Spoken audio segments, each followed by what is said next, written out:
이제 새로운 단원 본격적으로 또 들어가 보도록 할게요. 뭐야? 원. 맞아요. 자, 나 이렇게 얘기할게. 자, 이참수 구하는데 필요한 두 가지, 직선 구하는데 필요한 두 가지. 이참수 구하는데 필요한 두 가지는 하나는 꼭지점, 하나는 최고창의 개수를 가지고, 그치? 최고창의 개수가 양수면 아래로 불러, 음수면 위로 불러. 그러니까 두 가지가 필요해 항상. 꼭점의 좌표, 최고창의 개수. 직선은 기울기 지나는 점. 됐지?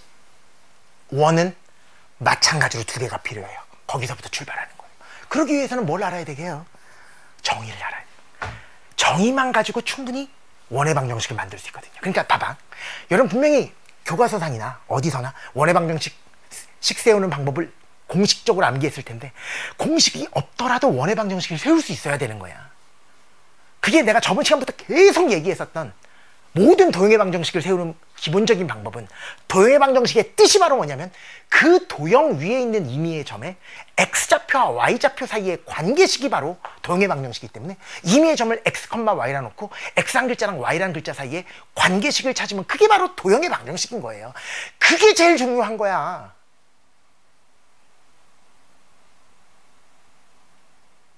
원의 정의만 가지고도 충분히 원의 방정식 만들 수 있습니다. 원의 정의가 뭐냐? 동그라미 아닙니다. 원의 정의는 동그라미가 아니에요. 뭐냐면 한 정점으로부터, 정해진 점 이런 뜻이에요. 한 정점으로부터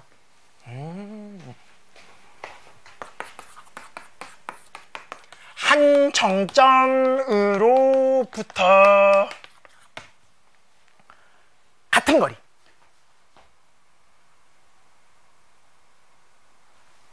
예를 들어서 이 거리가 3이야. 여기서부터 3만큼 떨어졌어. 같은 거리. 여기서부터 3만큼 떨어졌어. 이 방향으로 3만큼 떨어졌어. 이런 같은 거리, 여기서부터 거리가 3인 이런 점들을 다 모아. 같은 거리에 있는 점들을 이렇게 다 모아. 같은 거리에 있는 점들을 이렇게 다 모아. 같은 거리에 있는 점들을 다 모으면 이렇게 생긴 도형이 나오는데, 걔를 원이라는 이름으로 정의를 내린 거예요.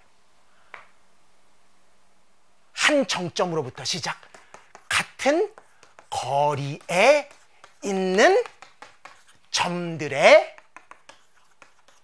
자취. 이게 바로 원의 정의예요. 너무 중요해요. 뭐가? 정의가 중요해요. 글자를 외운다 생각하지 마시고 원을 바라보면서 여러분이 설명해 보세요. 요 도형 어떻게 만든 거예요? 그러면 한 정점으로부터 거리가 똑같은 점들을 다 모은 거예요. 한 정점으로부터 같은 거리에 있는 점의 자취를 원이라고 얘기하고요. 집중해봐. 이때 이 한 점을 중심이라고 부릅니다. 중점이 아닙니다. 중심. 따라해봐. 중심. 중심. 중심 이렇게 씁니다. 가운데 중자에 마음심자 이렇게 씁니다.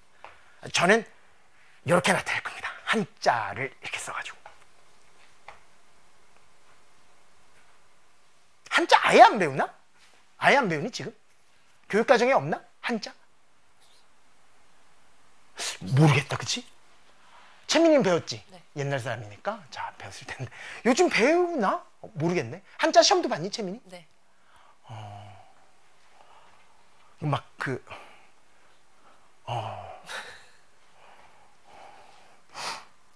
중심이라 그러고요.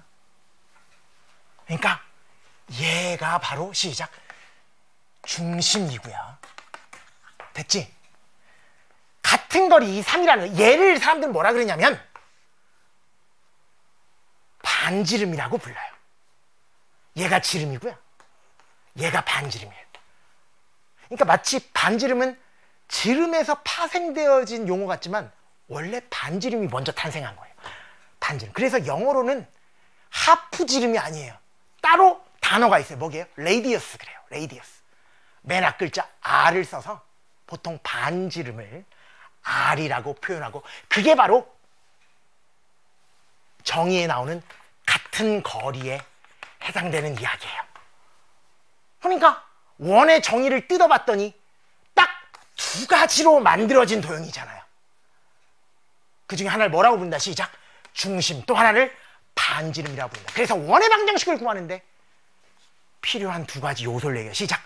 중심과 반지름인 거예요. 두 가지로 먹고 사는 거예요. 이차 함수는 꼭지점과 최고차이계수, 직선은 기울기와 지나는 점, 원은 중심과 반지름인 거예요. 예를 들어 문제를 이렇게 한번 만들어 볼까? 중심이 A, B이고 중심의 좌표야. 반지름의 길이가 R인 원의 방정식을 구하라 이렇게 나오면 우리가 만들 수 있다니까. 우리가 만들 수 있어. 왜요, 선생님? 중심이 A, B고 중심이 A, B고 반지름의 길이가 R인 원의 방정식 우리가 세울 수 있어. 여기가 핵심이야. 결과가 핵심이 아니야. 여기가 핵심이라고. 내가 뭐라 그랬니? 모든 도형의 방정식은 직선의 방정식이든 원의 방정식이든 모든 도형의 방정식은 그 도형 위에 있는 점들의 X좌표, Y좌표 사이 관계이기 때문에 그 도형 위에 있는 임의의 아무 점인 하나를 잡아서 걔를 X, Y라고 놓고 X라는 글자랑 Y라는 글자 사이에 관계식을 찾으면 끝나는 거예요. 찾을 수 있잖아요. 어떻게 찾으면 돼요? 이렇게 연결했을 때 이 거리가 바로 반지름이니까 두 점 사이의 거리가 R입니다. 이렇게 세우면 돼요. 두 점 사이의 거리, 두 점 사이의 거리 공식 알잖아요. 어떻게 하는 거예요? X좌표 차이, 한쪽에서 다른 한쪽을 빼니까 X좌표 차이의 제곱 플러스 Y좌표 차이의 제곱 루트 X좌표 차이의 제곱 플러스 Y좌표 차이의 제곱이 바로 두 점 사이의 거리고요.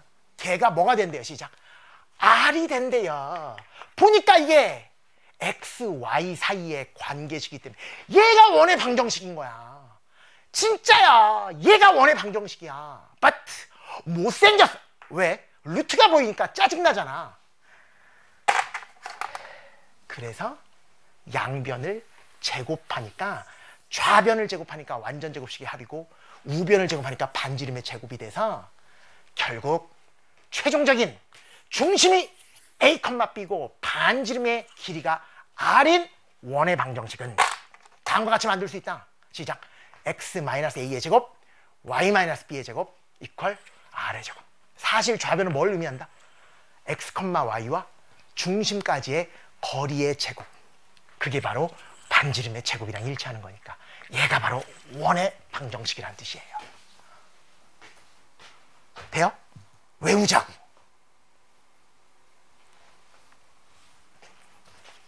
중심의 좌표가 얼마라고 시작? A, B. 반지름이 얼마라고 시작? R이다. 그래서 앞으로는 이렇게 얘기할 거야. 원의 방정식의 생김새를 누군가가 물어본다면 직선의 생김새는 뭐였어요? X1차, Y1차.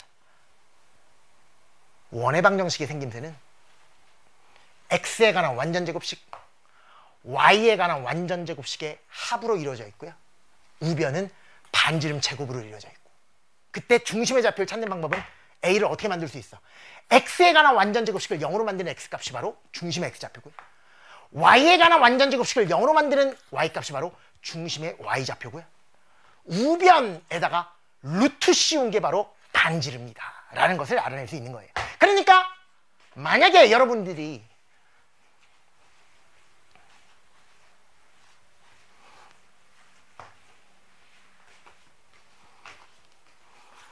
X 플러스 1의 전체의 제곱 플러스 Y 마이너스 2의 전체의 제곱 이퀄 9라는 X, Y 사이의 관계식을 보자마자 저 도형의 방정식은 뭐를 나타낸다?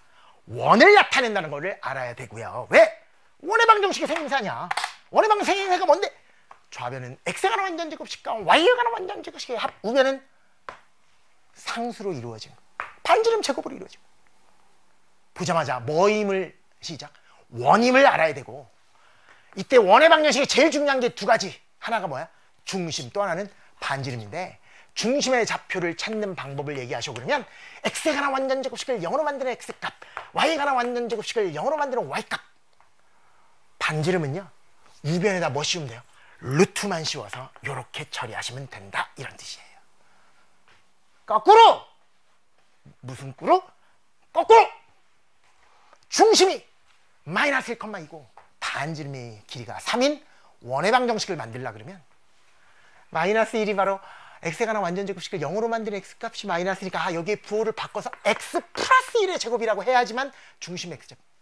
여기에 부호를 바꿔서 시작 y 마이너스 2의 제곱이라고 하고 연결부호 플러스고 우변은 반지름의 제곱이니까 이렇게 처리하시면 되겠다. 우리는 언제나 몇 가지 요소를 알면, 두 가지 요소를 알면 원의 방정식을 만들 수 있다. 끝! 여기까지가 원의 방정식의 일부 이야기였습니다.